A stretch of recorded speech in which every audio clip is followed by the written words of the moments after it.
Your story has been one of the most inspirational कि जिस हिसाब से आपने मेहनत करके आप इस लेवल पे पहुंचे जहां आप पहुंचे, और I am really excited about today's podcast. So welcome and thank you for coming. You mentioned Virat also had an influence. Virat के साथ I had one conversation like for the कल गेम है तो आप क्या प्रिपेयर करते हो. तो उनका प्रिपरेशन वही रहता है कि अब टेस्ट मैच स्टार्ट होता है उसके बाद आपका प्रिपरेशन, आपका माइंड स्विच ऑन होता है ना, it means you are late.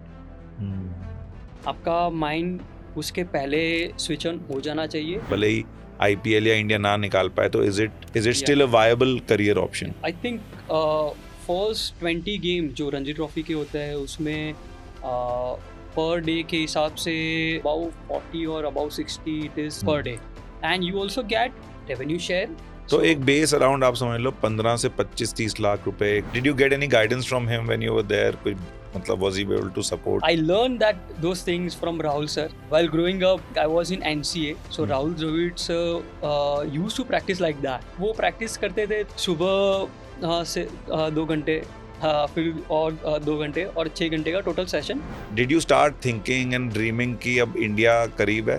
While growing up, I still remember holding a bat and going in coaching camp and dreaming of becoming an Indian cricketer. India call, South Africa tour, replacing Rohit Sharma, but chance नहीं मिला खेलने के लिए. I realize कि वो expectation बहुत ही hurt करता है later on. तो I stopped expecting lot of things. मैं वो mention करना चाहता हूँ कि सुनील गावस्कर ने एक article लिखा था. So when I got retired, उन्होंने article लिखा था. So that was something which achievement.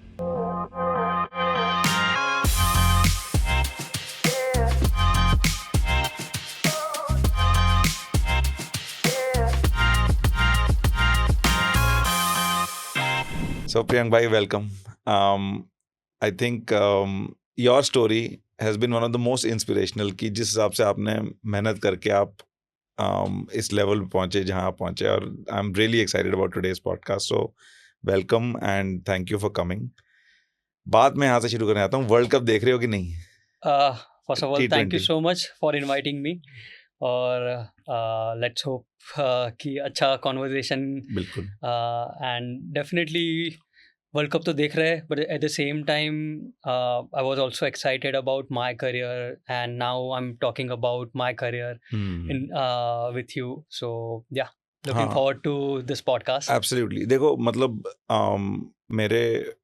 मैं वहीं से शुरू करने आता हूँ कि we were talking offline also अभी कि for a Indian cricket fan, especially जिसने थोड़ा बहुत बचपन में क्रिकेट खेला है, थोड़ा स्कूल लेवल पे या डिस्ट्रिक्ट लेवल कह लो, उनके लिए ये जर्नी कि आप इंडिया लेवल तक पहुंच पाओ, एक इंडिया ए के कैप्टन बन पाओ, इंडिया के स्क्वाड में जा पाओ, रणजी ट्रॉफी कंसिस्टेंटली खेल पाओ, गुजरात को रणजी ट्रॉफी जितवा पाओ, मेडन टाइटल वो भी मुंबई के अगेंस्ट, ये सारी चीज़ें is like the biggest dream कह लो, राइट?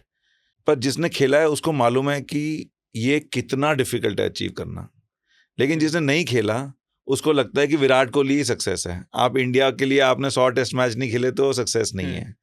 आप अपना करियर कैसे देखते हो? आई थिंक मैं अपने करियर की बात करूँ, पहले तो यार विराट कोहली को सैल्यूट है फर्स्ट ऑफ ऑल कि वो जिस लेवल पे पहुँचे और कितने सारी जनरेशन को उन्होंने इंस्पायर किया है, क्योंकि मैं उनके साथ खेला हूँ अंडर 15 डेज से. So I am so glad that we shared that dressing room in under 15 days and at the same time with test team. और coming back to that point कि मेरे लिए बहुत बड़ा ड्रीम था कि ये लेवल पे पहुँचना, क्योंकि जब भी मैंने क्रिकेट स्टार्ट किया था तो मेरे को ऐसा नहीं था कि मैं वो लेवल पे पहुंच पाऊंगा. तो हर एक लेवल पे हर एक साल कोई भी एक ट्रांजिशन फेज होते हैं, उसमें बैरियर्स आते थे. तो आपको एज अ क्रिकेटर आपको इवॉल्व करना पड़ता है, आपको कुछ गेन करना पड़ता है. तो I kept on asking so many question to former players जो हमारे वहाँ से रणजी ट्रॉफी खेले थे, या फिर जो भी टेस्ट प्लेयर्स या फिर कोई भी इंडियन प्लेयर्स जब भी हम लोग मिलते थे. तो I kept on asking question. So वो क्यूरियोसिटी था कि वो लेवल पे पहुँचने से क्या मिलता है. और बचपन से एक ही ड्रीम था कि इंडिया खेलना है. और मेरे पापा ने मेरे को वो क्रिकेट शुरू करवाया था, तो वही ड्रीम था कि इंडिया खेलना है। अनफॉर्चुनेटली ही pass away when I was 15, but वो ड्रीम एक अलाइव था। और आई एम ग्लैड कि I was part of Indian test team. I couldn't play test, but I'm so thankful and I'm so glad that I had wonderful career, and I played I don't know, maybe 120 odd games, but yeah, I think I really enjoyed each and every day I spent on the field, off the field, with whichever team I played for. Like district matches होते हैं, हमारे club के matches होते हैं, या फिर रणजी होता है रणजी या मैचेस होता है। So I think I give my best. पर एक मुझे एक बात बताओ, जैसे अगर आप एक आज किसी 14 ईयर ओल्ड को बोलो या 12 ईयर ओल्ड को बोलो कि देखो आप रणजी में इतना खेलोगे, इंडिया ए खेलोगे, इंडिया के स्क्वाड में पहुंच जाओगे, तो वो इसको कहेगा मतलब ये तो इससे अच्छी कोई बात नहीं हो सकती, राइट? बट जैसे जैसे आप आगे बढ़ते जाते हो थोड़ा सा ग्रीड पॉजिटिव वे में बढ़ता है ना। जब आप रणजी खेल रहे हो तो आप बोलो आई होप मैं इंडिया ए में आ जाऊं, जब इंडिया ए खेल रहे हो तो आप बोलो आई होप मैं इंडिया खेलूं, जब स्क्वाड में आ गए तो आप बोलो आई होप मैं मैच खेल लूं। And this close for you, कभी दुख हुआ या कभी नेगेटिविटी आई या कभी ऐसा लगा छोड़ दो यार क्या हो रहा है, पहुंच नहीं पा रहा, ऐसे कभी फीलिंग आई या हमेशा एक पॉजिटिव माइंडसेट में ही रहे आप? आई थिंक मेरे करियर में पॉजिटिव माइंडसेट से ही मैं चला। Like all the matches that I have played, वो एक पॉइंट था जब भी आपको एक एक्सपेक्टेशन होता है कि आपको इंडिया खेलना है या फिर आपको IPL खेलना है। वो एक्सपेक्टेशन हर एक के दिमाग में रहता है, बट वो एक्सपेक्टेशन को भी थोड़ा कंट्रोल करना पड़ता है कि आपको ऐसा नहीं है कि आपको जो चाहिए वो मिलेगा ही मिलेगा, क्योंकि there are so many factors involve. So अगर एग्जांपल दे तो लेट्स से कि I was part of Indian test team, I couldn't play test match.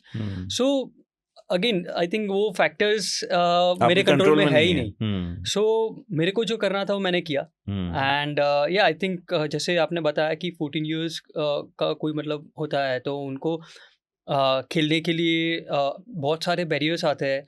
So you just have to focus on one thing which is stick to the process. Obviously you need some goal, but expectation में वो गोल नहीं आना चाहिए कि आप completely वो expect करने लगो without working hard and without putting it very hard on the field. तो बिना उसके आप कभी भी वो अचीव नहीं कर पाओगे। सो या I think that's something that. But ऐसे जैसे लोग गाइड करते हैं और बोलते हैं आप enjoy every day, enjoy the process, ये एक्चुअली में हो पाता है कि उस टाइम जब बच्चे खेल रहे होते तो आग लगी होती है कि नेक्स्ट लेवल पे पहुंचना है? आई थिंक एन्जॉयमेंट और एन्जॉय करना तो ज़रूरी है, but at the same time there are so many things. जैसे आपने बताया कि वो फायर चाहिए अंदर, नहीं तो वो फायर के बिना आप compete ही नहीं कर पाओगे, क्योंकि आप काम लाखों बच्चे खेल रहे हैं, इतना अच्छा टैलेंट निकल रहा है, तो you need that फायर। वो कॉम्पिटिटिवनेस चाहिए। तो कॉम्पिटिटिवनेस कब आएगा कि आपको ऐसा होगा कि आप मैं कोई भी मैच जीत लूँगा या फिर कोई भी सिचुएशन से आप मैं बाहर निकल पाऊंगा। तो दैट इज आई थिंक वो हमारे इंडियन कल्चर में भी है। लाइक वी ऑलवेज थिंक कि हम लोग को गिव अप नहीं करना है, हम लोग को ये मतलब कोई भी सिचुएशन है तो उधर से बाहर निकलना है। So I think that's what we have, like I have learn growing up कि नेवर गिविंग अप। और आपके जैसे मतलब आपके ग्रोइंग अप में एक सबसे दो चीज़ें जो आउटसाइडर्स को एटलीस्ट दिखती हैं, वो एक ये है कि आपका एक रेजिमेंट बहुत ही क्रेजी था। मतलब कुछ झलक है विराट कोहली जो अब जैसे वो बन गए हैं उस टाइप की, कि भाई सुबह 4:30 बजे उठना है, रेजिमेंटेड रहना है, डाइट स्ट्रिक्ट रखनी है, खाना स्ट्रिक्ट रखना है। एक this is one thing, and the other is the role of your father, like how he shaped you, and even after, sorry about that, his passing, you were able to carry forward कि उन्होंने क्या lessons दिया आपको या क्या dreams थे उनके। जरा इन दोनों बारे में बताओ थोड़ा सा। I think जो मतलब एक प्रोसेस रहता है कोई भी एक क्रिकेटर का या फिर कोई भी एथलीट का आपको एक डिसिप्लिन में पहले आपको रखना पड़ता है अपने आप को। That is when you realise कि आपको जो अचीव करना है शायद तक वो काफ़ी टाइम के बाद मिलेगा, पर उसके पहले आपको डिसिप्लिन आता है। सो डिसिप्लिन में आपने जैसे बताया कि I used to wake up at 5, I was doing yoga, meditation, फिर आपका फिटनेस रहता है। आई रियलाइज़ वेरी अर्ली कि फिटनेस क्यों मेंटेन रखना है और क्यों आपको नेक्स्ट लेवल पे जाना है फिटनेस के, क्योंकि आपको आपके प्लेइंग डेज आपको बढ़ाने हैं, प्लेइंग ईयर्स बढ़ाने हैं, तो you need that fitness level. और प्लेइंग ईयर्स बढ़ाने के साथ साथ आपको जितने भी ईयर्स आप खेल रहे हो आपको पीक पे रहना है। सो उसके लिए फिटनेस बहुत ही ज़रूरी है। And nowadays mindset, mental aspect is so important कि आपको फिजिकल फिटनेस तो है ही, एट द सेम टाइम आपका मेंटली फिट कितने हो, कि आपको पीक पे रहने के लिए you need to do like whatever it is, like meditation है जो आपको हेल्प करता है। It can be anything, like any activities, like I used to do, like I used to read a book. सो मेरे को उधर से piece मिलता था, उधर से पीस मिलता था। फिर योगा एंड मेडिटेशन तो था ही। तो ये किस एज से शुरू किया आपने ये? मतलब जैसे बच्चों को बोलो योगा करो या मेडिटेशन करो, कहते हैं भागो यहाँ से, है ना? आपने किस एज से शुरू किया और किसने करवाया आपको ये? So I was facing challenges regarding consistency. So I was not that consistent initially when I started playing cricket. किस एज में होगा ये approximately? So I started playing cricket around 10, at the age of 10. फिर उसके बाद मैं state खेला, उसके बाद डिस्ट्रिक्ट मैचेस खेलता था। So around 16-17 years I realise कि मैं कंसिस्टेंसी है मेरे पास, लाइक मैं शॉर्ट स्पैन पे लाइक 1-2 मैच के लिए मैं कंसिस्टेंसी दिखा सकता हूँ, but I wanted that consistency for longer period of the time. Let's say कि हमारा सीजन चलता है, so we have 7 or 8 games हमारे मतलब सीजन में, तो 8 मैच में कंसिस्टेंसी चाहिए, तो you have to face all the ups and downs. बिल्कुल। तो उस पे कैसे आप कंसिस्टेंट रह पाओगे? तो वो रियलाइज हुआ अराउंड 16-17 कि ये चीज मिसिंग है कि हाँ, कैसे लाएं इसको, कैसे लाए। तो उस टाइम पे I started doing yoga, meditation and it really help me. पर एक बात है, उस time when you are not consistent, तो आपकी जो इनकंसिस्टेंसी है, आपको ये आइडेंटिफाई किया होगा कि ये मेंटल इशू है रादर देन टेक्निकल इशू। मतलब आपको मालूम है आपके सारे शॉट्स हैं, आपको मालूम है कि वो बॉल पे आउट नहीं होना चाहिए था, या आपके पास स्किल है कि मैं उसको नेविगेट कर पाऊँ, लेकिन फिर भी कुछ मिस हो रहा है। वाज दैट द केस, या टेक्निकली भी था कि कुछ वीकनेस है और उस पर भी काम चले जा रहे थे साथ साथ? आई थिंक दोनों ही चीज़ थी। So I think I started writing, मतलब हमारी जो डायरी लिखते हैं like day to day life में क्या किया।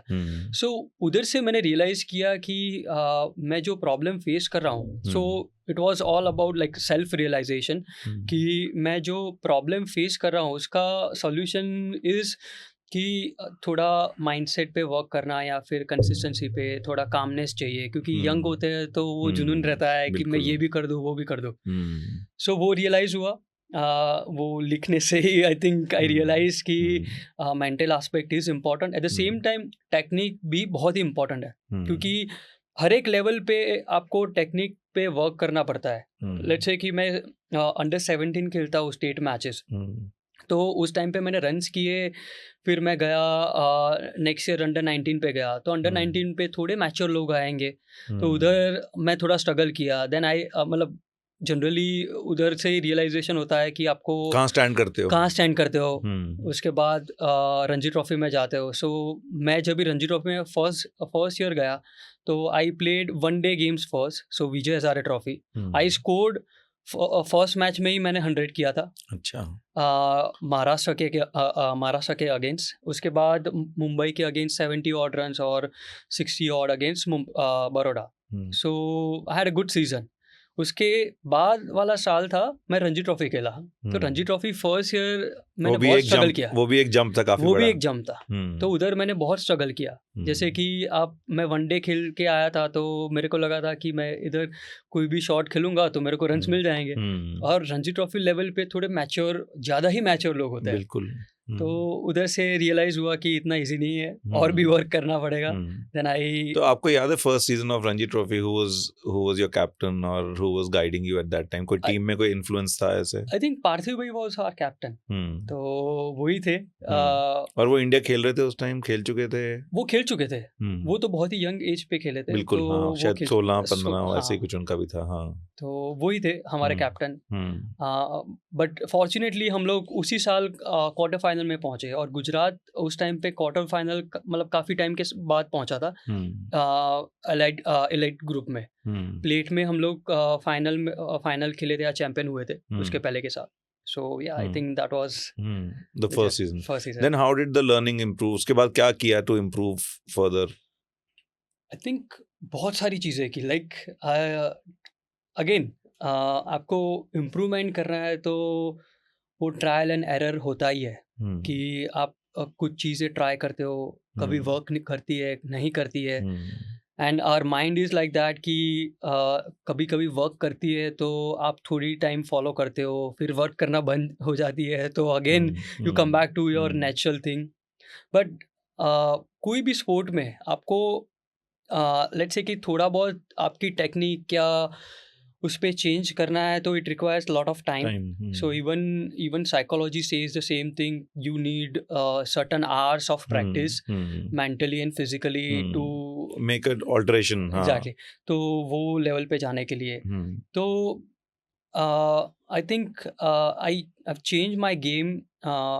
मतलब हर एक साल में चेंज कर देगा. सो रणजी ट्रॉफी जब भी मैं 3-4 साल खेला तो उसके बाद थोड़ा रियलाइज़ हुआ कि आप हर एक साल एक ही टेक्निक तो चलो ठीक है, एक ही टेक्निक के साथ नहीं जा सकते.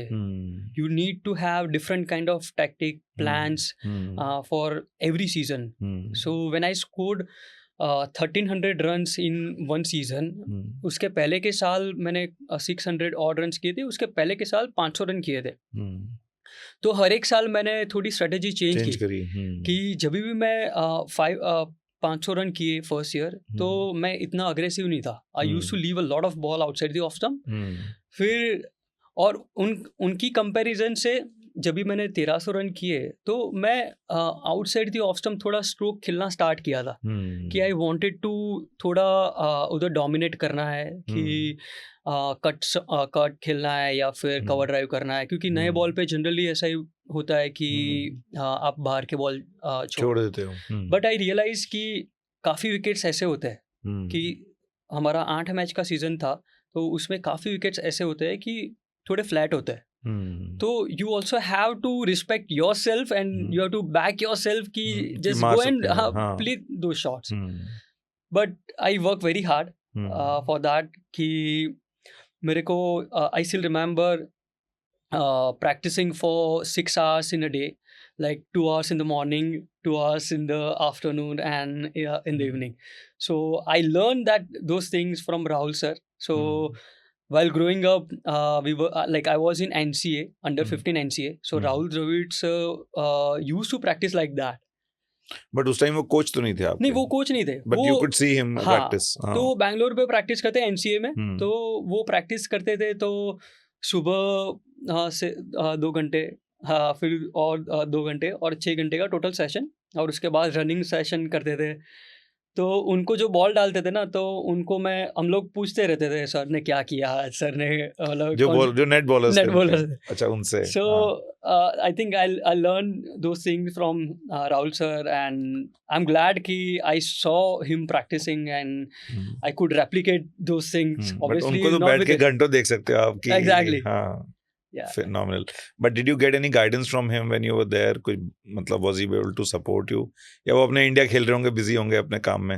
नहीं, हमारे साथ एक ग्रुप सेशन जैसा हुआ था जिसमें काफ़ी सारे क्वेश्चंस के उन्होंने आंसर किए थे.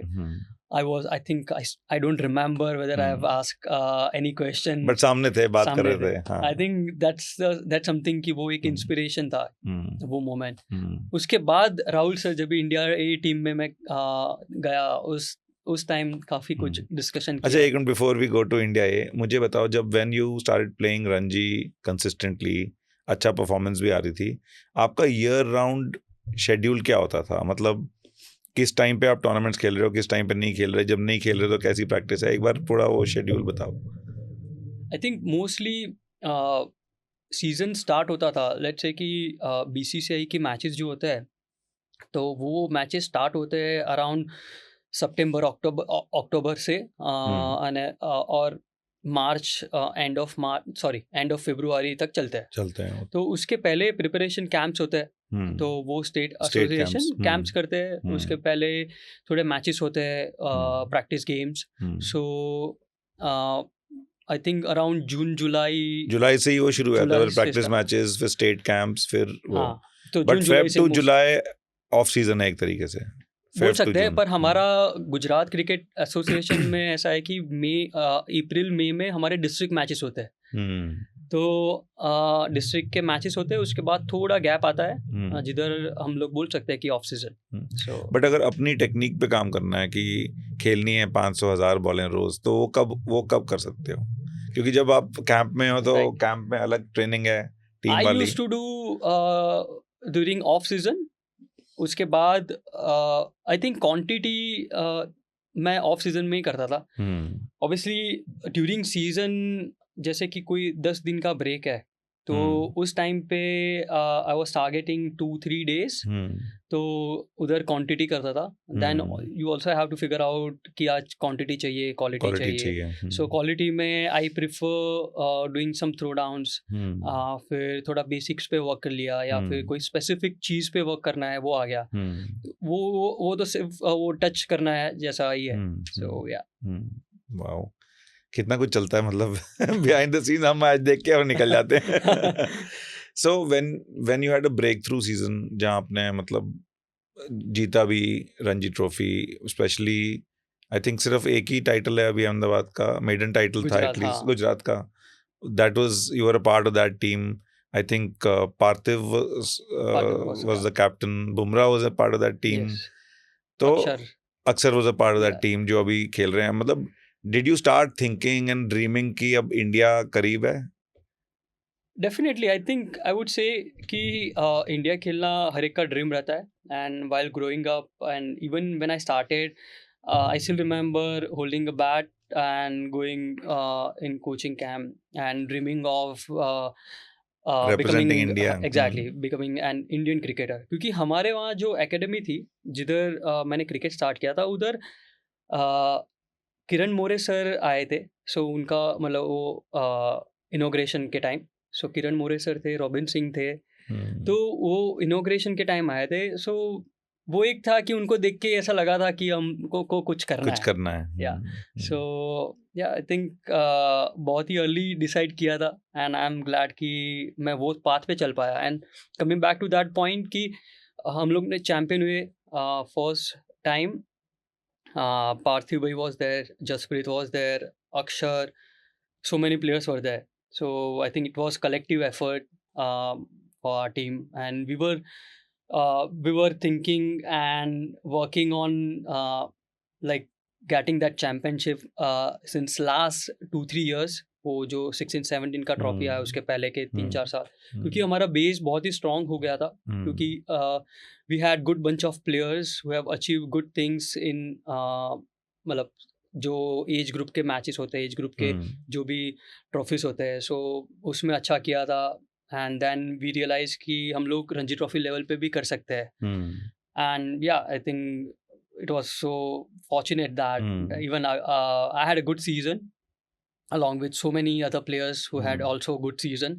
and from there I realized कि अभी next what like I wanted to play India cricket, Indian test team पे जाना था। तो वो एक बड़ा ही एक प्लेटफॉर्म मिल गया था मेरे को कि अभी मैं शायद तक इंडिया ही खेल सकता हूँ, और इंडिया ही में रन्स करूँगा तो इंडिया खेल सकता हूँ। तो फिर उसके बाद इंडिया ए की कॉल कब आई, उसके कितने टाइम बाद? आई थिंक उसके बाद दुलीप ट्रॉफी हुआ था।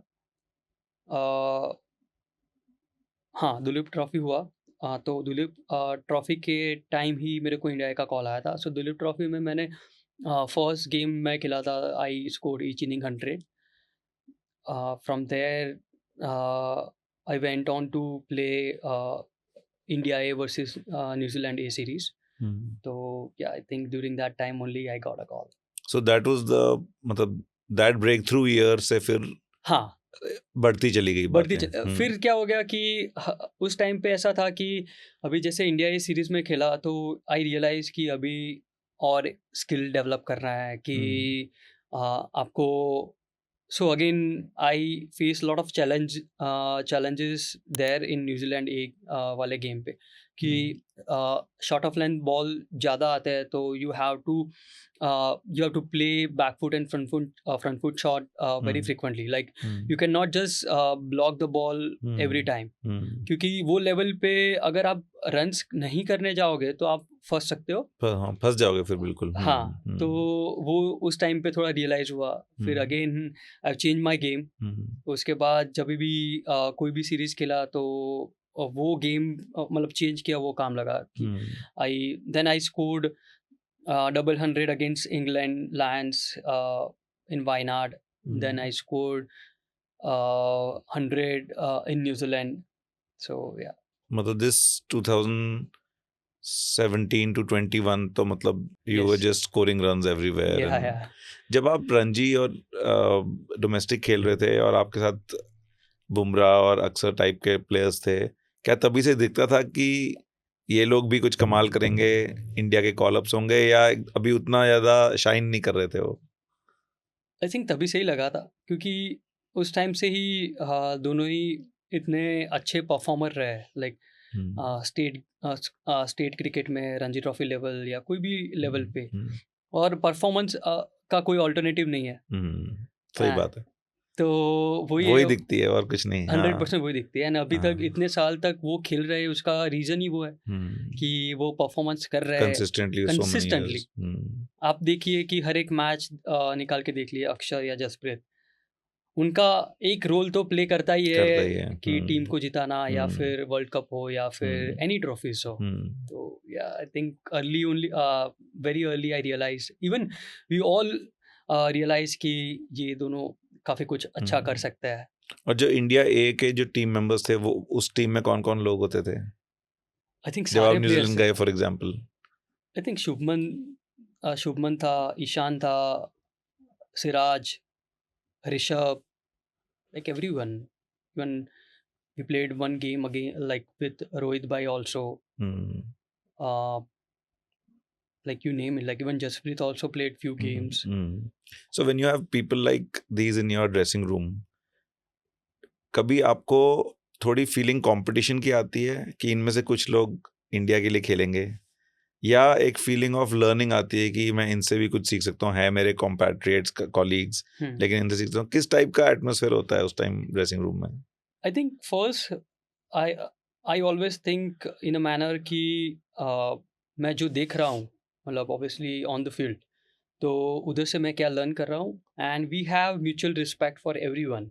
Like it's so professional, this game is so professional कि कोई भी नया आता है तो वही रिस्पेक्ट मिलता है जो मतलब एग्जिस्ट करता है, मतलब उधर काफ़ी साल से खेलता है. So and that's the best thing about our Indian cricket कि वो रिस्पेक्ट जो ड्रेसिंग रूम में होता है वो इट्स वेरी म्यूचुअल. एंड या बट मैं हमेशा ऐसा सोचता हूँ कि सीखने को क्या मिलेगा. At the same time when you have conversation with all those players, like जो पर्सनल जो आपको भी बात करते हो, तो you get to learn so many things. So but आपने सबसे ज़्यादा किससे, जैसे आपने बोला कि राहुल द्रविड़ से ऐसे कोई डायरेक्ट फीडबैक या सपोर्ट नहीं था, बट उनको देख के, उनका रेजिमेंट देख के, उनका स्टाइल देख के आपने सीखा, कोई ऐसे और कौन से इन्फ्लुएंसेस थे जिन्होंने डायरेक्टली आपको सपोर्ट किया हो या जिनसे आपने बहुत सीखा हो? बहुत सारे प्लेयर्स है. Like even like while growing up I used to talk a lot with Parthiv Bhai. You mentioned Virat also had an influence. Yeah, like I asked few questions to Virat also. Test series में Jaspreet was there, Akshar was there. So there were few guys in our team. Bhargav करके था, मतलब वो अभी भी खेलते हैं railway के लिए. फिर Manpreet. So I used to talk a lot with them but apart from that, जैसे आपने बताया कि विराट के साथ I had one conversation where I asked him कि ये गेम कितना मेंटल और फिजिकल है. Obviously physical side I was not asking for physical fitness, but किस चीज़ पे ज़्यादा फोकस किस चीज़ पे ज़्यादा फोकस रहता है. So I was asking him very specific things कि जैसे आपको प्रिपरेशन करना है लाइक फॉर द कल गेम है तो आप क्या प्रिपेयर करते हो. तो उनका प्रिपरेशन वही रहता है कि आप टेस्ट मैच स्टार्ट होता है उसके बाद आपका प्रिपरेशन, आपका माइंड स्विच ऑन होता है ना, it means you are late. आपका माइंड उसके पहले स्विच ऑन हो जाना चाहिए. स्विच ऑन मतलब कि आपको आप गेम में हो. गेम में मतलब कि आपको बॉलर कौन से बॉल डाल के आपको आउट करने की ट्राई करेगा ये मैच में, ये विकेट पे. अगर आप वो क्वेश्चन पूछोगे अपने आप पहले ही, then you will have more answers, you will be familiar with the condition also and better prepared to हाँ, आप प्रिपरेशन अच्छा कर पाओगे. वाओ. तो जैसे कि कोई एकदम लो बाउंस विकेट रहता है तो उधर जनरली वो विद इन द स्टम्प डालता है बॉलिंग. तो आपको प्रिपरेशन क्या करना है लाइक आज मतलब कल मैच है, उसके 2-3 दिन आपको प्रैक्टिस का टाइम मिलता है, तो आपको प्रिपरेशन क्या करना है. तो उसमें वही प्रिपरेशन करते थे कि with in the stump ball डालते थे and he kept on playing flick on drive, straight drive. तो उनसे क्या है कि आपका जो focus outside the off stump ज़्यादा है and you start preparing for the familiar condition which is you are going to face like कि आपको मतलब फ्लैट विकेट पे क्या आएगा.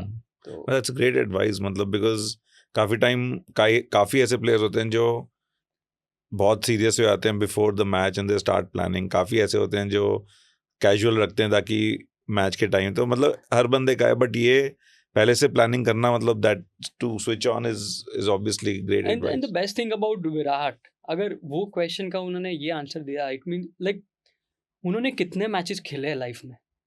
अगर आप सोचने जाओ, वो हर एक मैच पे वो मेंटली एंड फिजिकली वो लेवल पे रहता है. तो उनमें कितनी कंसिस्टेंसी, पेशेंस उन्होंने डेवलप किया होगा अपने आप में कि उसके बाद इतने सारे रन्स बना पाए.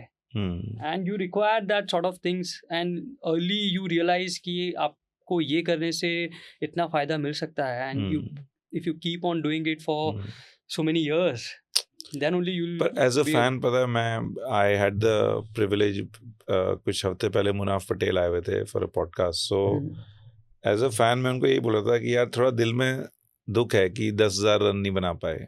मतलब he still has a lot of cricket left. अभी I'm sure वो खेलना चाहें तो 2-3 साल तो टेस्ट क्रिकेट खेल सकते हैं. अगर 10-12 टेस्ट खेल जाएंगे या 4-5 टेस्ट भी खेल जाएंगे, 700-800 रन शॉर्ट हैं. मतलब वो एक अलग एक एलीट लेवल है 10,000 प्लस का, राइट. तो थोड़ा सा दुख होता है कि as a fan he whatever he has done for test cricket in our country, इतना प्रमोट किया, इतना ज़्यादा फोकस किया, पूरी टीम बिल्ड करी, बाहर जाके हमने अच्छी परफॉर्मेंसेस करी, वी बीट ऑस्ट्रेलिया, इंग्लैंड वहाँ जाके, पर वो 10,000 का टारगेट मिस हो गया. डेफिनेटली मिस हो गया, but I would think in a manner कि इतना मतलब इतना कुछ अचीव किया 100% उन्होंने अचीव किया. एंड इट्स उनका एक पर्सनल कॉल था. And as a cricketer I would like to respect that कि मतलब वो एक क्रिकेटर ही फील कर सकता है कि वो माइलस्टोन करना है या फिर just have to stop. हाँ, correct. So this is also would also resonate with you. आपने इंडिया ए के बाद in 21 you got the India call, South Africa tour, replacing Rohit Sharma, और ये लग रहा था शायद ओपन करो. तो वहाँ एक तरीके से आप ऑफिशियली इंडिया की टीम के पार्ट बन गए, नेशनल टीम के पार्ट बन गए, इंडिया को रिप्रेजेंट कर रहे हो, बट चांस नहीं मिला खेलने के लिए. वो काफ़ी बिटर स्वीट रहा होगा ना कि एक तरफ तो एक्साइटमेंट कि आप इंडियन टीम को खेल रहे हो, वहाँ सारे दिग्गज खिलाड़ी, 21 का तो मतलब क्या ही स्क्वाड था, टेस्ट स्क्वाड, प्लस जितना मैं समझ पाया हूँ test is probably your favourite format, तो also representing India in your favourite format so to speak. But मौका नहीं मिला, शायद अंदर से लग रहा हो एक मौका मिल जाए तो मैं प्रूव कर सकता हूँ, या एक अच्छी इनिंग्स मिले तो फिर एनीथिंग कैन हैपन, राइट. अगर सपोज मौका मिलता है, आप लगाए थे 60-70-100 in those conditions, तो the trajectory could have also changed, right? उसकी feeling कैसी थी? मतलब did you feel good, did you feel bad, did you feel sad, like कैसा रहा उस tour के बाद? I think I was feeling quite good while I was there. I was learning lot of things. Definitely एक expectation रहता है कि मेरे को खेलना है, मैं ये जगह पे होता तो मैं भी कर पाता या फिर so you have that inner conversation with you all the time, and you expect lot of things when like you are almost there, like कि आपको थोड़ा ही है, इधर दिख रहा है, एक कदम रह गया बस, एक कदम रह गया है, so वो expectation रहता है, but I realize कि वो expectation बहुत ही hurt करता है later on. तो I stopped expecting lot of things कि मेरे को ये खेलना को मिले, ये टूर में मैं सेलेक्ट हो जाऊँ. मेरे कंट्रोल में वही था कि रन्स करना, मेरे को चांस मिला तो मैं रन्स करूँगा, मैं टीम को जिताऊँगा, मेरे कंट्रोल में वही था, तो मैं वही करता जा रहा था एंड मेरे को रिजल्ट भी मिलते थे. ऑब्वियसली चांस नहीं मिला, that is completely different thing, but I had to share that dressing room with all the players and had a great conversation with so many players. And yeah, I think it was fun and I enjoyed every bit of my time there.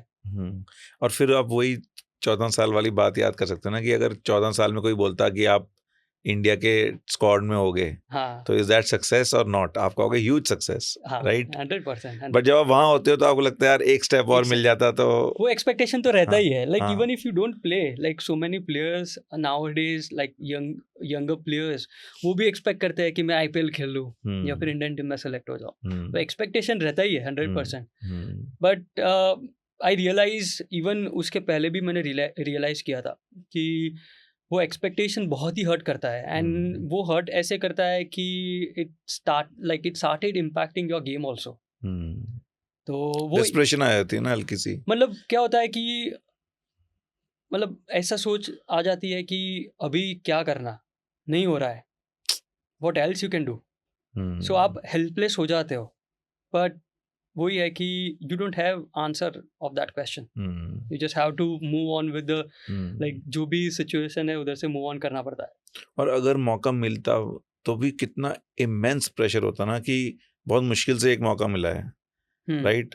अब इसमें run करने ही करने हैं. आप उस time पता नहीं technique भूल जाए, मतलब अगर मैं सोच रहा हूँ कि as a like if you have that level of pressure that you got one chance. अब तो चलो थोड़ा ओवर लास्ट 5-10 ईयर्स थोड़ा सा प्रोसेस इंप्रूव हो गया हमारे ओवरऑल. मतलब मुझे लगता है जिनको बैक कर रहे हैं, आई थिंक गांगुली के बाद से एज अ कैप्टन काफी प्लेयर्स को बैक किया है, उनको बोला कि भाई टेंशन मतलब हम देंगे तुम्हें, रन देंगे.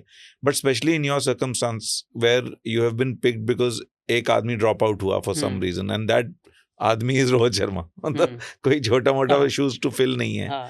अगर मिलता तो मतलब were you thinking about that कि अगर मौका मिलेगा तो किस लेवल, मतलब कैसे करोगे, या फिर वही आपकी मेडिटेशन काम आई कि जो होगा देखी जाएगी? नहीं, ऐसा तो नहीं था क्योंकि ऑब्वियसली मौका मिलता तो definitely you try to score runs, you try to win the game for your team. So वही था, उसके आगे तो नहीं सोचा था कि मतलब वो जो इक्वेशन क्या हो गए, कि क्योंकि it's like it's very uncontrollable कि वो सोचना. So I was just thinking of getting that chance and scoring runs. But I think आपने वो young age से ही वो maturity काफी build कर ली कि आप मतलब I can imagine a youngster who's getting that chance can panic also ना. अगर आप में वो stability नहीं है, you can panic also in that condition कि कैसे होगा, क्या करेंगे. But nowadays अभी आप हम लोग देखते हैं काफी सारे youngster हैं, वो मतलब पैनिक तो भूल ही जाओ, लाइक दे तो अलग ही इम्पैक्ट दिखाया है. इम्पैक्ट ही, क्योंकि thanks to IPL, thanks to BCCI for providing so many platforms for all the youngsters कि मतलब अब हमारे जो विजय हजारे ट्रॉफी होते हैं या फिर रणजी ट्रॉफी गेम्स होते हैं, उधर काफ़ी सारे आईपीएल प्लेयर्स होते हैं या फिर काफ़ी कुछ अचीव किए हो, मतलब इंटरनेशनल प्लेयर्स खेलने आते हैं. So they feel very familiar and that is why I think they are they are mature also कि पहले गेम में दे स्टार्ट स्कोरिंग रन्स। पर अब मुझे एक बात बताओ कि अब जो फॉर्मेट्स इवॉल्व हुए हैं in the last 10-15 years, 2-3 impact देख रहे हैं, राइट? कि एक ऑफ कोर्स T20 जिस हिसाब से मतलब पेनिट्रेट कर चुका है, उसका इम्पैक्ट हम बाकी फॉर्मेट से भी देख रहे हैं, right? Like if you look at test cricket now, there are some shades of old test cricket की बॉल स्विंग कर रही है आपको। मतलब आज भी जब इंडिया कभी खेलते हैं तो हम पुजारा को मिस करते हैं, हम राहुल द्रविड़ को मिस करते हैं। वी नीड दोज प्लेयर्स जो वो नॉक क्रिएट कर पाए। बट आज भी हम अब एक ट्रैविस हेड को देख रहे हैं जो पूरा गेम पलट सकता है by playing T20 style cricket wild test. तो एक टेस्ट में एक मिक्स्ड आ रहा है। One day on the other hand समझ नहीं आ रही कि वनडे की जरूरत भी बची है कि नहीं। मतलब मुझे ऐसा लगता है कि टेस्ट फॉर्मेट तो टेस्ट प्रेमी तो रहेंगे, ठीक है, और टेस्ट इवॉल्व भी हो रहे हैं, तो थोड़ा उसमें जो मसाला क्रिकेट वाले हैं उनको भी शायद कुछ मजा आ रहा हो। T20 तो अब इस्टेब्लिश हो ही गया है, राइट? IPL इस्टेब्लिश हो चुका है, उसको अब वो कहीं नहीं जा रहा, राइट? वो और कहीं और छोटा ना होता जाए। बट तो ODI की जगह बची है अभी आपके हिसाब से? आई थिंक मैं रिसेंटली जैसे अभी ODI हुए थोड़े टाइम पहले, तो वो हुआ, अभी T20 गेम्स हो रहे हैं, उसके पहले आई थिंक टेस्ट मैचेस हुए। तो मेरे को ऐसा लगा कि मैं जल्दी अडेप्ट कर रहा हूँ when there are so many one day matches going on. Adapt in the sense कि मेरे को देखने में मज़ा आ रहा है कि मेरे पास लेट्स से कि 15 दिन में 3-4-5 ODI है या फिर 7-8 गेम्स है, तो मेरे को देखने में मज़ा आता था। पर उसके तुरंत ही लेट्स से कि 10 दिन में आप 3-4-5 ODI 4-5 T20 भी डाल दो, सो वो थोड़ा मेरे लिए अडेप्टेशन में बहुत थोड़ा डिफिकल्ट होता था। सो वो थोड़ा गैप होता है, तो I kind of adapting those things really well as a cricketer. मैं तो देखने की बात कर रहा हूँ। और सेम विद टेस्ट गेम्स, वो तो बैठ के 5 दिन आराम से देखते रहो। You enjoy every bit of your time. But definitely आपने जैसे बताया T20 ने एक मतलब टेस्ट में खेलने का अंदाज बदल दिया है। सो मैं अग्री करता हूँ कि वो I think next phase, next generation यही करने वाले हैं। जैसे आपने ट्रेविस हेड का एग्जांपल दिया, तो पहले ऐसा होता था कि आप पूरे दिन खेल के मतलब 250 रन बना रहे हो, 250 रन बनाओ या 300 रन बनाओ, वॉट एवर इट इज। अभी भी वो जरूरत बनती है, ऐसा नहीं है नहीं बनती है, कभी कभी टेस्ट गेम में वो रिक्वायरमेंट आता है। But now days people have started thinking कि मैं 150 बॉल खेल के 80 रन बनाऊँ, 90 रन बनाऊँ या 100 रन बनाऊँ, मेरे को एक बॉल में मैं शायद तक आउट होने वाला हूँ, तो मैं थोड़ा रिवर्स ले लूँ कि मैं जो मिल रही है बॉल जो मिल रही है मारते जाओ, जो मिलती है मारते जाओ। आपको 70-80 बॉल पे मतलब आप 50-60 बना लिए, फिर वो वनडे और T20 का माइंडसेट आ जाता है कि हमारे पास 10 बॉल बची है, 10 बॉल पे मैं 5 बॉल खेलूंगा, 5 बॉल पे मेरे को 20 रन मारने हैं। सही बात है।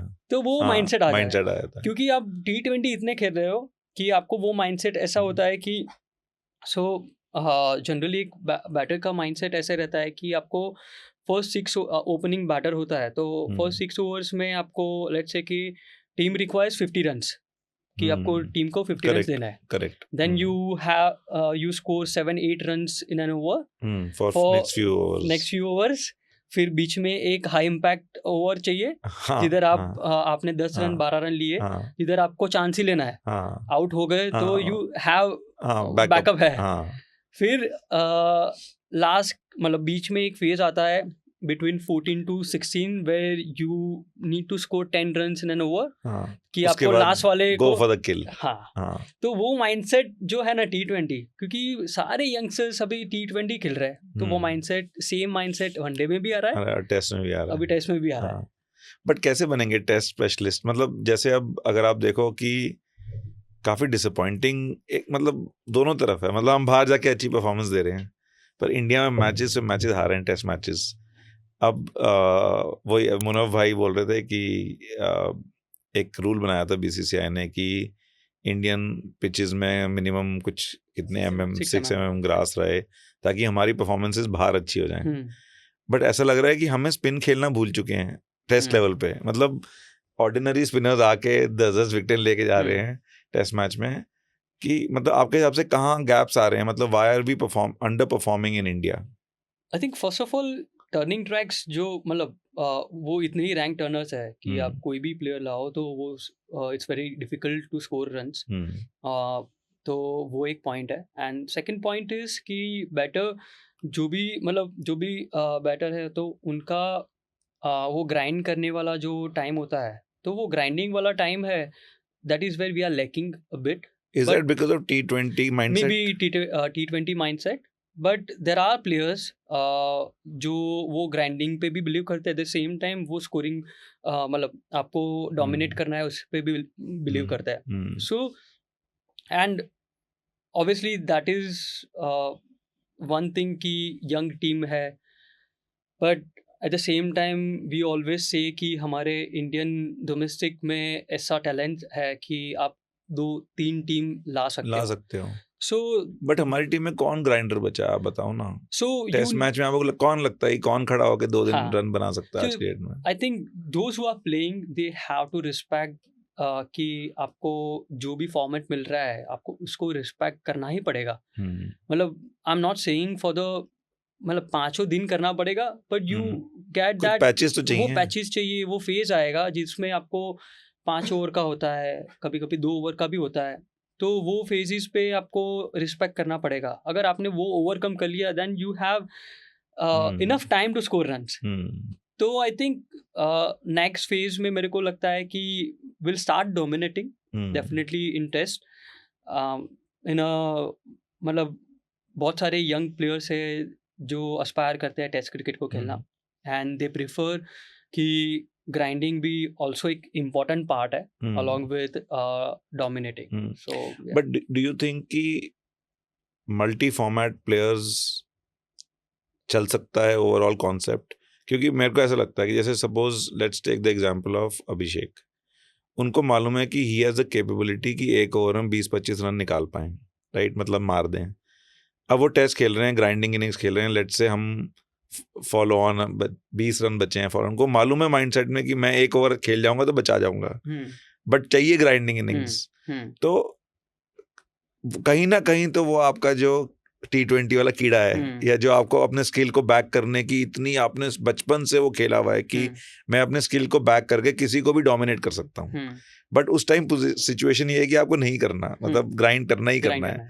वो कहीं ना कहीं तो यार एक मसल मेमोरी तो है ना। आप 100% मसल मेमोरी। मतलब अभिषेक शर्मा इस एज में अगर ये परफॉर्म कर रहे हैं तो यू कांट टेल मी कि जो 10 साल के थे तो बहुत ही ऐसे बोंदू की तरह थे। मैं आई एम श्योर कि जो 10 साल के थे उनके माइंड में ग्राइंड किया गया होगा कि तुम डोमिनेट कर सकते हो, राइट, किसी भी सिचुएशन। तब से वो 10 साल से सोचते हुए आ रहे होंगे। अब वो फिर मल्टी फॉर्मेट प्लेयर्स चल पाएंगे कि आपको लगता है कि हम 3 अलग टीमें बनेंगी? आई थिंक मैं 3 तो नहीं बोलूंगा, मैं ऐसा बोलूंगा कि शायद तक 2 बन सकती है, क्योंकि T20 के लिए आपको स्पेशलिस्ट चाहिए, जो हम लोग रिसेंटली देख रहे हैं कि जो भी टीम है हमारे तो सारे स्पेशलिस्ट है T20 फॉर्मेट्स के लिए। You take like Sanju is there, obviously Ishan ऐसा है कि वो शायद तक तीनों फॉर्मेट में खेल सकते हैं, हाँ। पर शिवम है या वरुण, ऑब्वियसली वो मतलब वो वनडे भी खेलते हैं, ऐसा नहीं है नहीं खेल सकते या नहीं खेल रहे। आई एम सेइंग कि वो सिनारियो आ ही जाएगा। एंड अभी जैसे इवन विद गंभीर सर एंड हमारा जो कोचिंग स्टाफ है उन्होंने जैसे T20 पे वर्क किया है, हमारा टीम ऐसा ही लगता है कि वो स्पेशलिस्ट से ही भरा हुआ है। बिल्कुल सही बात। और स्पेशलिस्ट ऐसे है कि वो कोई भी टीम को बीट कर सकते हैं, और कोई भी टीम मतलब ये वर्ल्ड कप हमारे लिए इतना ईजी बन जाता है, especially with World Cup being in India and obviously in Sri Lanka. At the same time जो स्ट्रक्चर उन्होंने बनाया है तो वो एक बहुत ही स्ट्रॉन्ग है कि स्पेशलिस्ट को बैक करना। तो जैसे अभिषेक हो गया, तो मेरे को लगता है कि 2 टीम तो बनेंगी और कुछ लोग खेल सकते हैं, कुछ लोग खेल सकते हैं। अब जैसे जसप्रीत है यार, उनके स्किल्स तो हर जगह यूज हो सकते हैं। It depends upon his fitness की और वर्कलोड, पर आई थिंक T20 के लिए स्पेशलिस्ट ही चाहिए।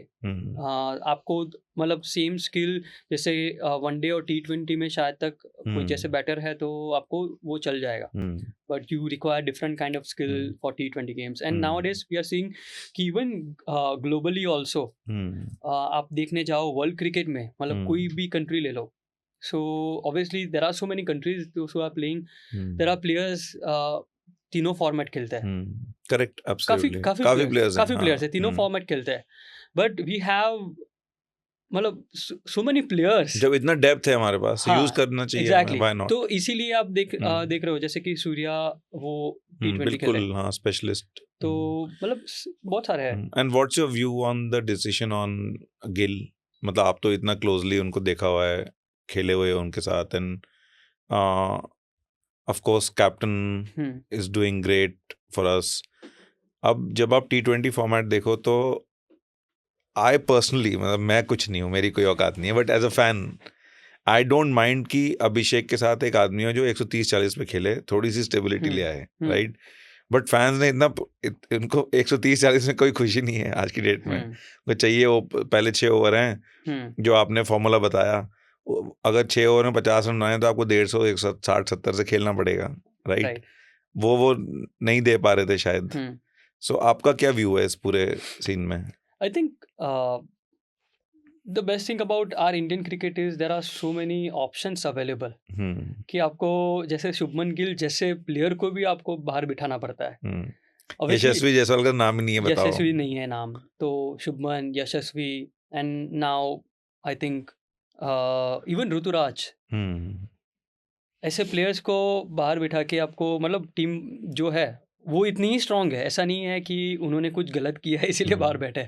इट्स जस्ट मतलब मैं ऐसा ही मान रहा हूँ कि इट्स जस्ट अ सिचुएशन कि ये टाइम पे शायद तक वो ऑप्शन कोचिंग स्टाफ को या फिर सिलेक्टर को बेटर लगा, and I would respect that call कि वो एक इम्पॉर्टेंट होता है डिसीजन, क्योंकि उनके लिए भी एक बहुत बड़ा डिसीजन था कि शुभमन गिल को बाहर करना। इतने बड़े प्लेयर इंग्लैंड में अच्छा करके आए, एंड वो काफ़ी सालों से अच्छा कर रहा है, तो वो बहुत ही डिफिकल्ट कॉल था। But I sympathize on Shubman Gill कि आई थिंक योर टाइम मतलब आपका ऑब्वियसली एक सॉलिड टाइम है जिसमें आप बहुत सारी चीजें कर सकते हो, like he has so many years ahead of him, so I think और to be fair Ishan Kishan को लाने के बाद उन्होंने इतनी अमेजिंग परफॉर्मेंसेस दी हैं। आप कैसे कह सकते हो कि मतलब वही वाली बात है, उनको मौका मिला, उन्होंने दोनों हाथ से ग्रैब किया है। सो ईशान को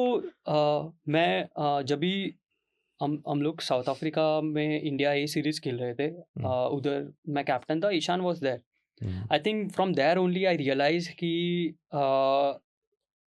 ईशान मतलब उसके पहले से वो परफॉर्म तो अच्छा कर ही रहे थे, आई एम नॉट सेइंग कि वो परफॉर्म नहीं कर रहे थे, पर वो मैच्योरिटी लेवल उधर से ही उनका देखने को लगा था, and I realize very early कि ये कुछ सॉलिड करेगा, and then all those thing happen.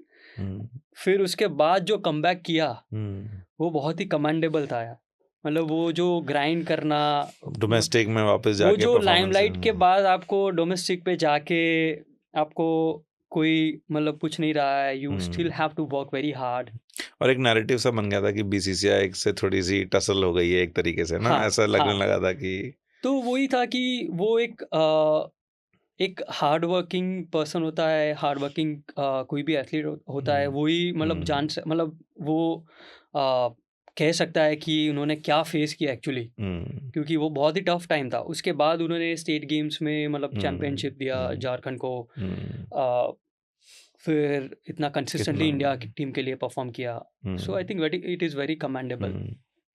एक आप मतलब आपका भी मतलब you had opportunities to potentially get picked in IPL. What was your view? मतलब जैसे आपका style was very suited to test cricket, right? But in your years आपने अपना style change भी किया, जैसे आपने बताया, कभी थोड़ा aggressive भी किया.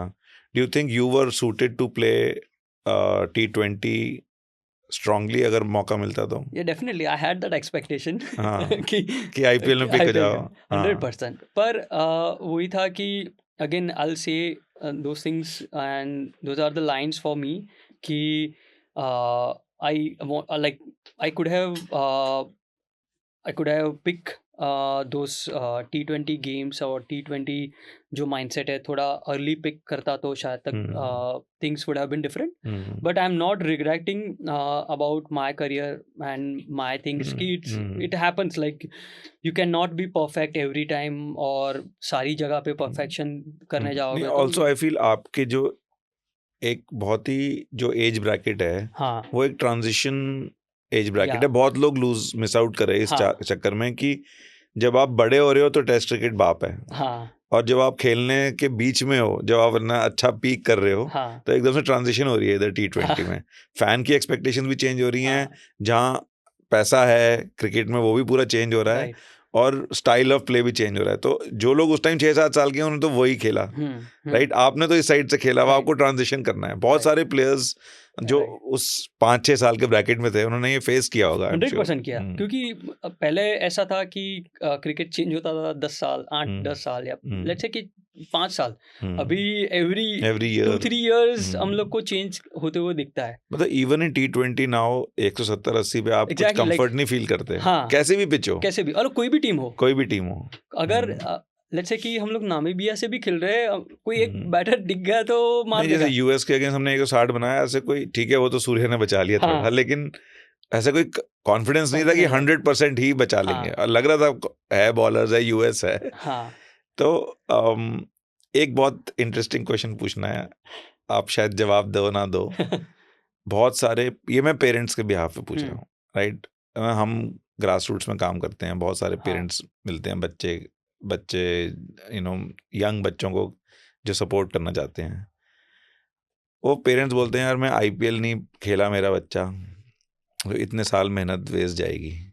ठीक है, आपने लिटरली कह लो कि इंडिया टीम में खेलने के अलावा सब कुछ अचीव किया, right.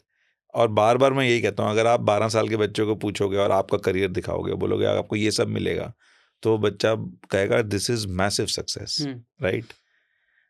Financially how did that play out, मतलब did you make a great living?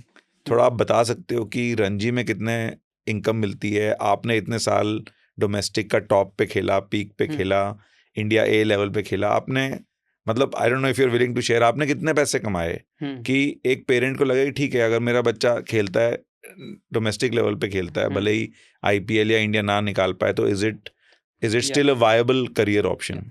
So first thing is कि जैसे पेरेंट कोई भी डिसीजन लेते हैं तो डोमेस्टिक में जो पे स्ट्रक्चर होता है, फिर उसके बाद IPL का पे स्ट्रक्चर होता है, it is quite different. So even with Indian team also, so you take domestic cricket as a base where you have opportunity to perform, as well as you get to earn few amount of money whatever you earn जो BCCI देते हैं.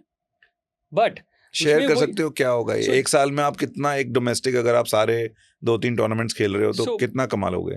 आई think first 20 game जो Ranji trophy के होते हैं उसमें पर day के हिसाब से you get 40,000 if I am not wrong.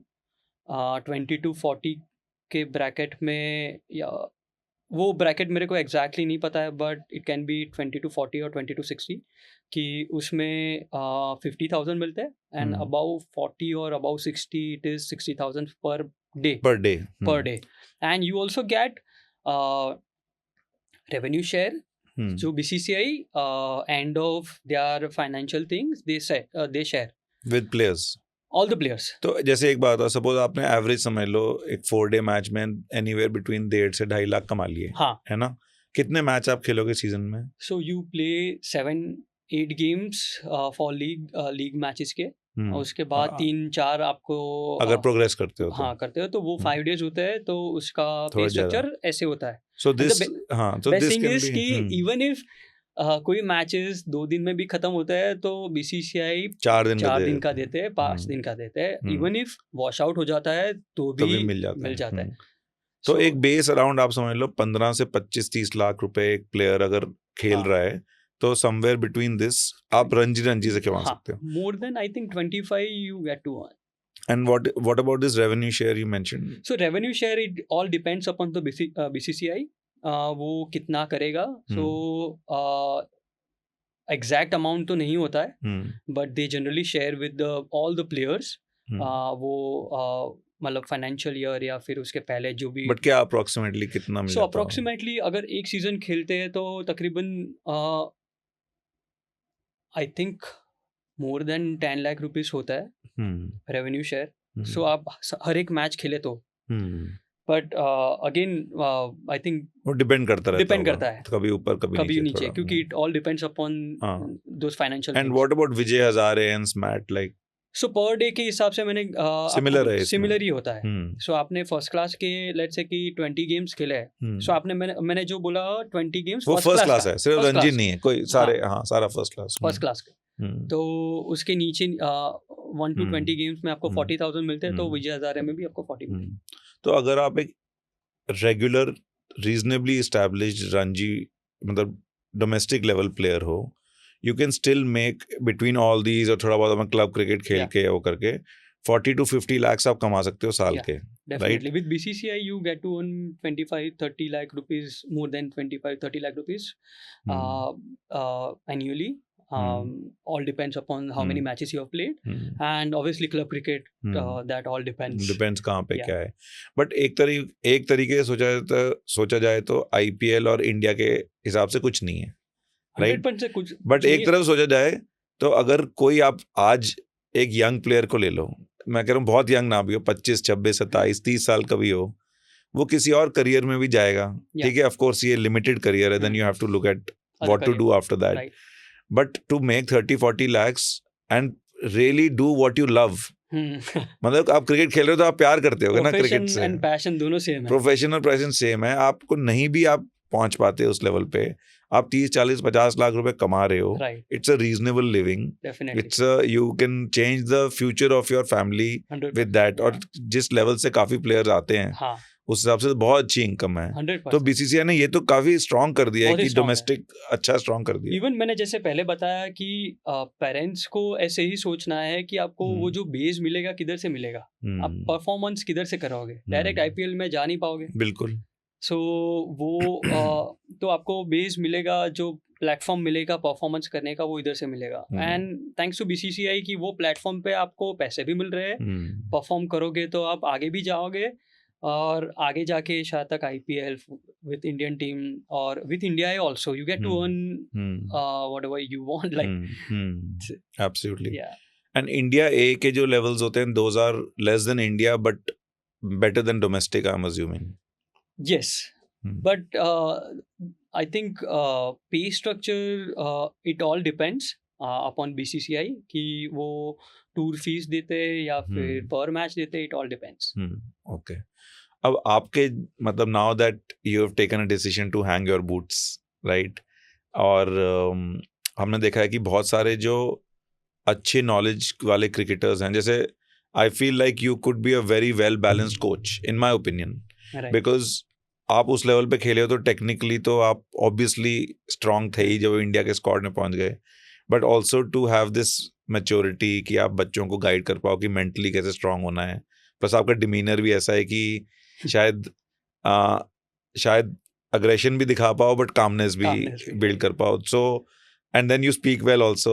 आपकी पर्सनालिटी में ये है कि आप कमेंट्री और एनालिसिस उस साइड पे भी जा सकते हो. आपका क्या प्लान है? क्रिकेट से कनेक्टेड रहना है और क्रिकेट को किस डायरेक्शन में जाके बिल्ड करना है?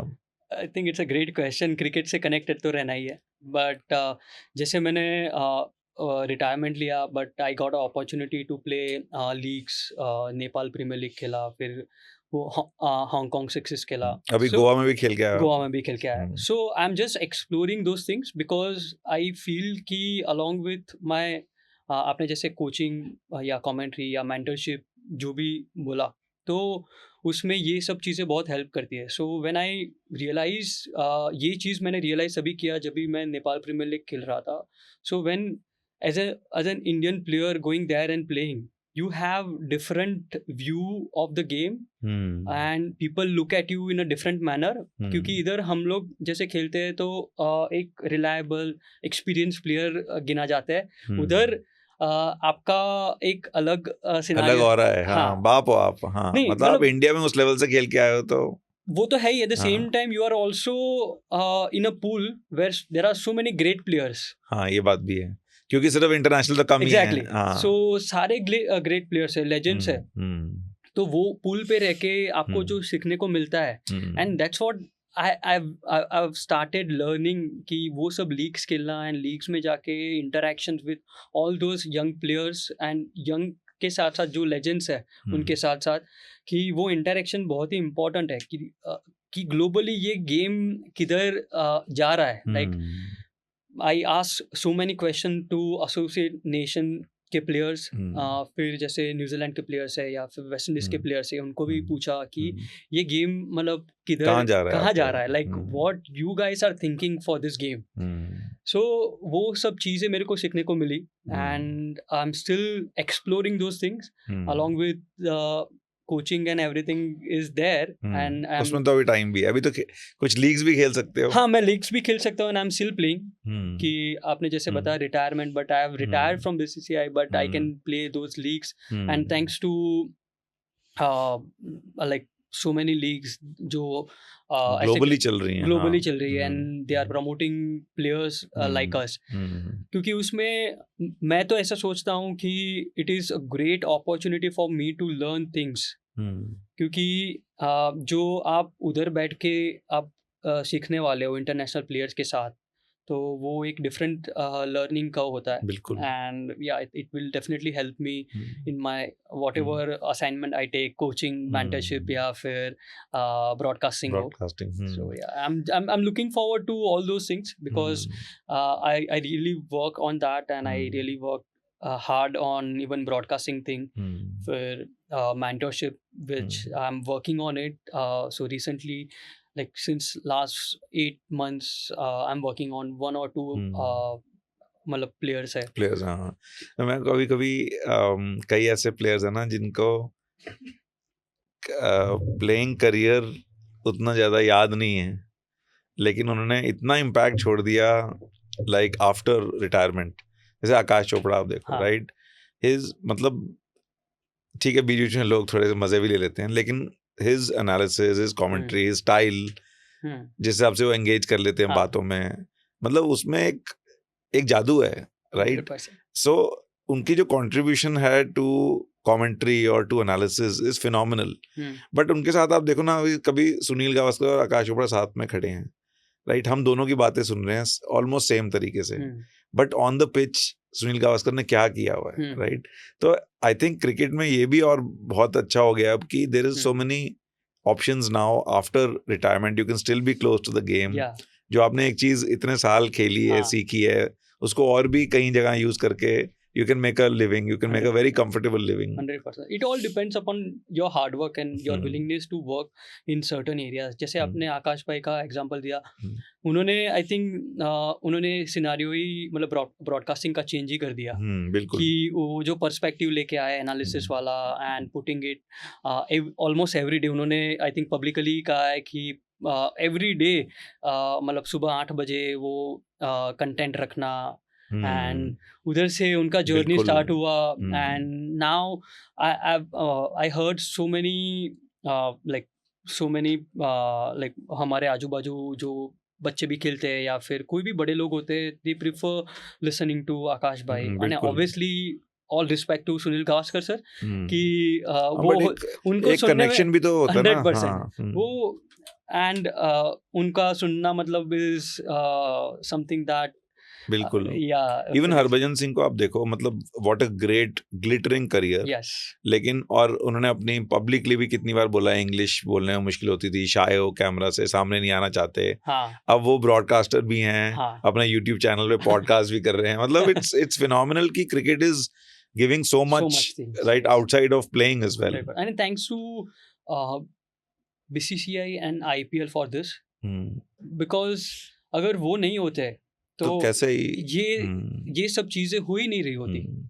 So I think all credit goes to like all the stakeholders, because even बहुत सारी कंट्रीज में के प्लेयर्स से बात करते हैं तो वो उनका बेस इतना स्ट्रांग नहीं है, hmm, so they only rely on day to day basis कि अभी हो गया तो हो गया, नहीं तो उसके बाद फिर फिर हाँ पता नहीं है।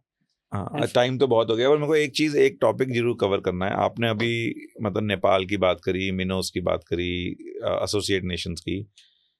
इस वर्ल्ड कप में शुरू होने से पहले मुझे लग रहा था यार क्या है 20 कंट्रीज, क्या मजाक है। हाँ राइट, देखो अभी नामी मतलब जैसे रग्बी है एक, है ना स्पोर्ट, वो 8-9 कंट्रीज ही खेलती हैं मेन, ठीक है। जैसे क्रिकेट भी 8-9 कंट्रीज खेलती है मेन। तो रग्बी वर्ल्ड कप वाले इसको ज़्यादा वो करने वाले इस चक्कर में नहीं है कि हमें बढ़ाना है, हमें बढ़ाना है, हमें बढ़ाना है। तो ठीक है भाई, ये 8 कंट्रीज हैं, 12 कंट्रीज हैं, जो भी है इसी में है। अब ऑफ कोर्स जो आपका WTC साइकिल है उसमें तो आप एसोसिएट नेशंस को डाल नहीं सकते, बहुत गैप आ जाता है। वनडे में भी गैप काफ़ी आया था, बट T20 में हमने देखा कि इतने क्लोज मैचेस हो रहे हैं। नेपाल ने इंग्लैंड को डरा दिया, नेदरलैंड्स ने पाकिस्तान को डरा दिया, US इंडिया भी टाइट था, राइट। इटली ने कल नेपाल को हराया। तो इनफैक्ट कल मैंने एक स्टैट देखा, आई don't know if you guys saw, 2006 में इटली फुटबॉल वर्ल्ड कप जीता, ठीक है। 2006 के बाद they have won as many cricket World Cup matches as they have won football World Cup matches. They missed 2-3. हाँ, they have missed 2-3. तो what is your view on associate nations playing 20 teams का World Cup है? कब on paper तो लगता है क्या है यार इंडिया नामीबिया, बट मैचेस बहुत अच्छे हो रहे हैं और मतलब मेरा ओपिनियन तो चेंज हुआ है personally. Definitely I think it is definitely welcome approach towards this game, like cricket के गेम के लिए, क्योंकि मैं ये एग्जांपल दूं कि हमारा जैसे डोमेस्टिक स्ट्रक्चर है इंडिया का, तो पहले सर्टन टीम्स खेलते थे, then we invited few state teams, obviously पहले भी खेलते थे, पर जैसे कि नॉर्थ ईस्ट की टीम खेलना स्टार्ट हुआ, सो काफ़ी टैलेंट उधर से भी बाहर आया। वैभव सूर्यवंशी देख लो, अब बिहार का टैलेंट आ रहा है। एग्जैक्टली, सो वही है, आई थिंक ग्लोबली भी वही होने वाला है कि जब खेलेंगे तो टैलेंट निकलेगा ही निकलेगा। क्योंकि जैसे इटली का बात किया, नेपाल का बात किया, तो उधर भी टैलेंट तो बहुत सारा है।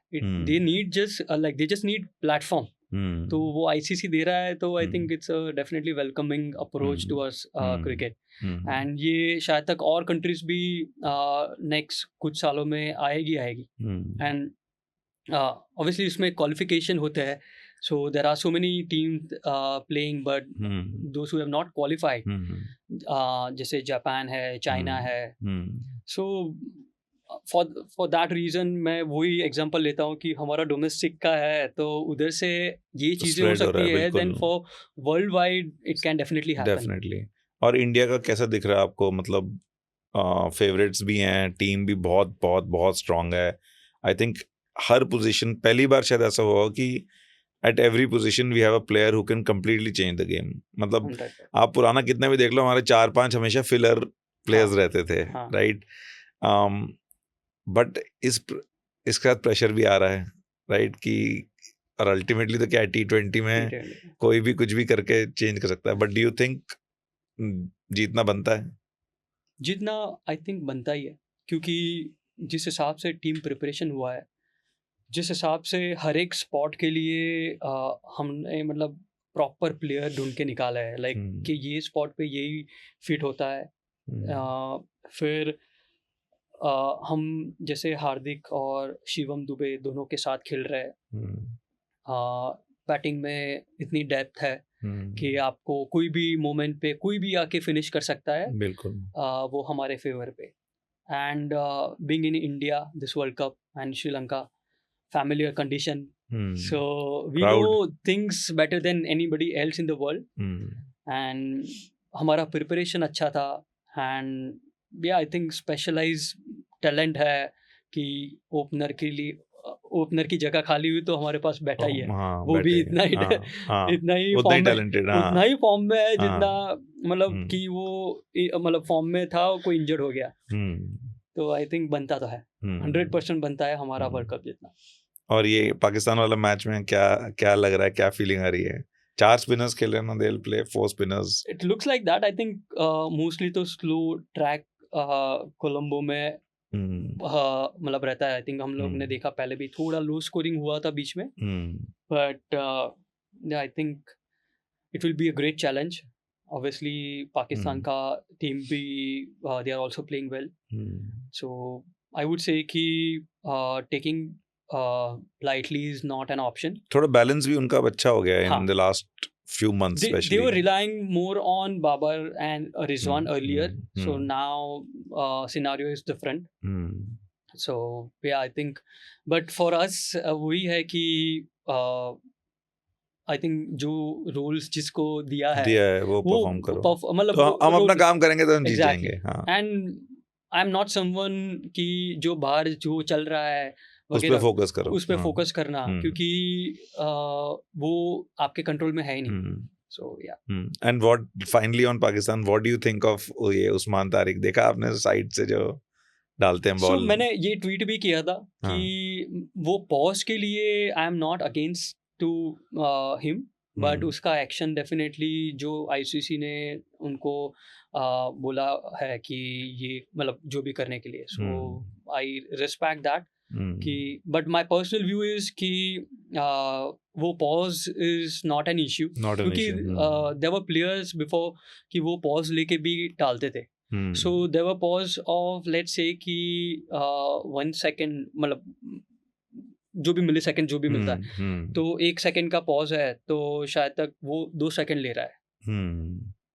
पर वो legal there is no rule कि आप पॉज नहीं ले सकते हो, कितना ले सकते हो, वो रूल ही नहीं है। सो हम लोग ने आईपीएल में देखा था कि आई थिंक आंड्रे रसेल जो बॉल कर रहे थे वो ही acted as if he stopped, पर दोबारा डाल दिया। वो देखा यार, तो आई थिंक वॉटसन ही खेल रहे थे, उनको पता ही नहीं था कि वो स्टॉप हो गए, उन्होंने बॉल कर दिया। सो आई थिंक मेरे को पता नहीं है कि वो कंसिडर हुआ था कि नहीं, पर stopping is not a problem, like pausing is not a problem, but obviously action में वो तो I think umpires and जो मैनेज मतलब स्टेक होल्डर्स होते हैं वो ही डिसाइड कर सकते हैं कि भाई बराबर है कि नहीं, क्योंकि वो आम का वही है कि आपको जो कैमरास उनके होते हैं असेसमेंट के तो उसमें से ही कितनी डिग्री होता है उधर से ही पता चलेगा। So we are no one to judge कि ये कितना डिग्री होगा, कितना डिग्री नहीं होगा। आज मैं सुबह कोई पाकिस्तानी यूट्यूब पे आ रहे थे जो आते रहते हैं उनके वो आप देखते रहते हो? अरे बहुत बेस्ट मसाला वही है। वो बोल रहे थे कि इंडिया में इतने लोग बात कर रहे हैं उस्मान तारिक के, इसका मतलब आप समझ लो ये खतरा है। हमने कहा भाई इसकी बात नहीं कर रहे हम कि खतरा है कि नहीं। बट थैंक यू भाई, thank you so much, all the best. I really hope कि आप इंडिया के लिए और कंट्रीब्यूट करो हमारे स्पोर्ट पे।